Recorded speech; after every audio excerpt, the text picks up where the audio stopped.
Right, good day Junior Techies. My name's Mr. P. Thanks for joining me. This video deals with question 6 of the worksheet where we're looking at DNA and nucleotides. We should have already by now started with our preparations, so this is just a little bit of practice for us. If you haven't already gotten the worksheet memorandum or downloaded them, please look at downloading them as soon as possible, practicing the questions before you start watching these videos so that you can have a look at your own progress when it comes to exam technique, analyzing the questions and writing down your answers. Okay, the theory booklet will also help you prepare quite nicely for your exam, so make sure you download that as well. All right, so let's dive into question 6. All right, so here we can see that we have an image that represents the process of protein synthesis. Now, I tell all my students, before you start looking at the questions, make sure you get a good understanding of the context, particularly if you get given an image that shows a process of some kind or there's a flow map of some kind. Have a look at it, make sense of it. If you have a pencil, make some notes on it before you even look at the question. Most of the time, in doing that, what you're going to do is you're going to be answering a lot of the questions for yourself already. Now, if we jump a bit too far ahead of ourselves and we start looking at these questions and then working backwards, we could confuse ourselves. So understanding context, super important. So let's have a look at that.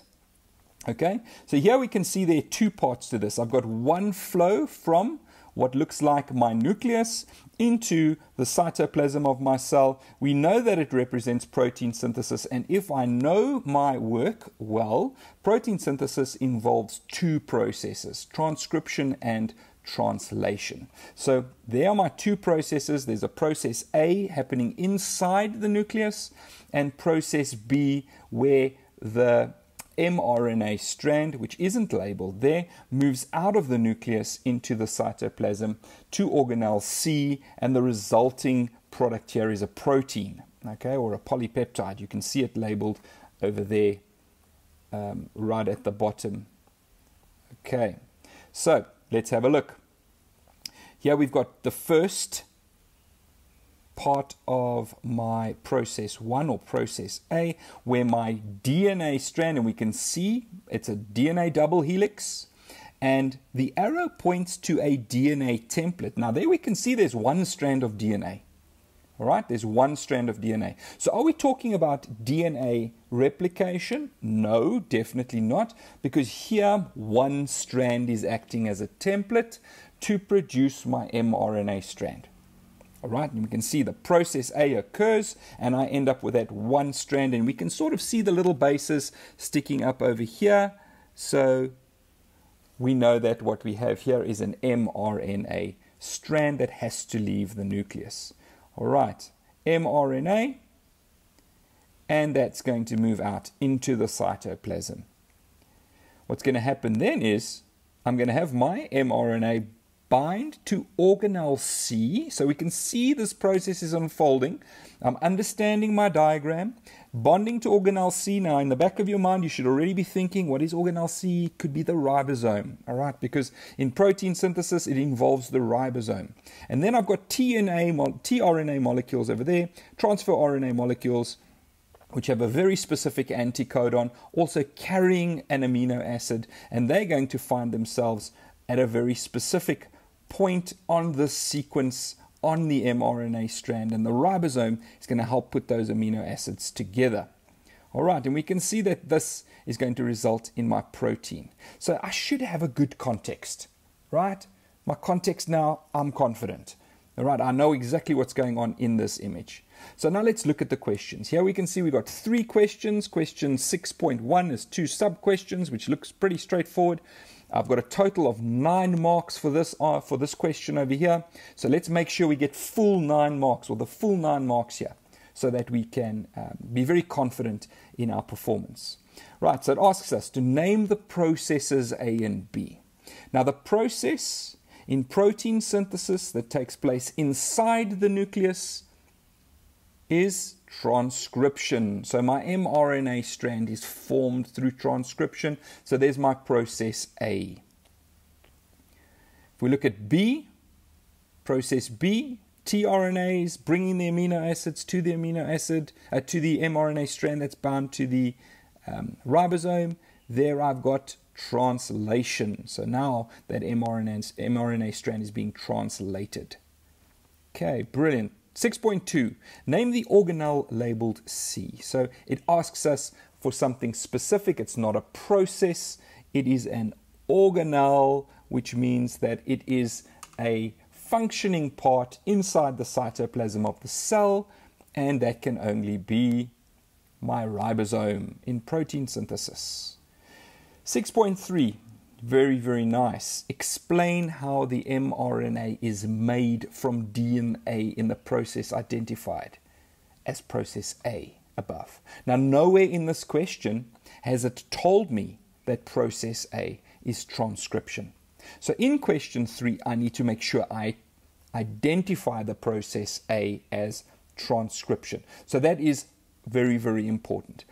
If I look at this question as well, in that first action where there says explain, it means what and why. So what is important here and why is it important in the process that I am going to be identifying and describing or explaining the process.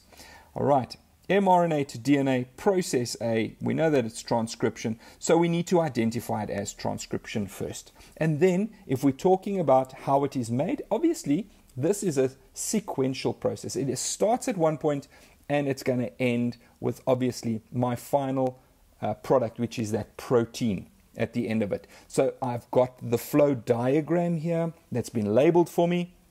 Now what I'm going to be doing is it says how the mRNA is made from dRNA in process A. So am I talking about the forming of the protein?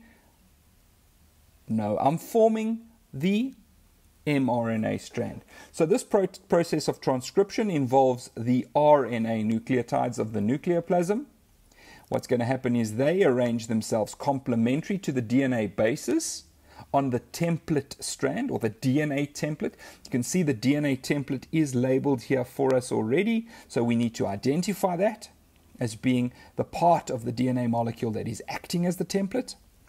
And my pairing is going to be adenine with uracil, not thymine, because now I'm producing an mRNA strand, not a complementary DNA strand. So I need to remember that uracil is going to substitute in for thymine on my mRNA strand. And then obviously C pairs with G. We're going to have my sugar phosphate bonds form between each of the RNA nucleotides until the whole section of DNA on the template strand that needs to be transcribed is transcribed. All right, do you think I got 6 marks here? I think we may have 6 marks here. Where would we identify our marking points? Well, let's see where we would.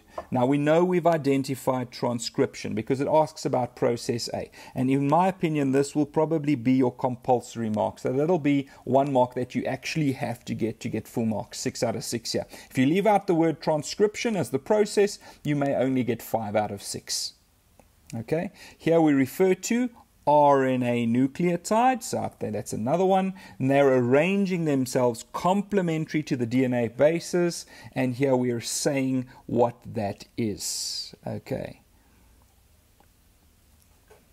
Sugar phosphate bonds form between each RNA nucleotide, and the whole section needs to be transcribed, because here it's talking about the mRNA strand, and the mRNA strand is only from there to there. It's not the entire DNA template strand. All right, okay, Junior Tickies. Well, I hope that looking at this question, we have made a bit of sense in some exam technique, looking at a little bit of the theory as well. It was a very straightforward 9-mark question here, question 6. But we do need to get proper context in order to get those full 9 marks. Thank you so much for joining me for this video. Again, my name is Mr. P, and if you haven't already got the worksheet and the worksheet memorandum, get your hands on that, as well as the theory booklet to help you prepare for your final exams. All right, Junior Tickies, I do hope to see you again soon.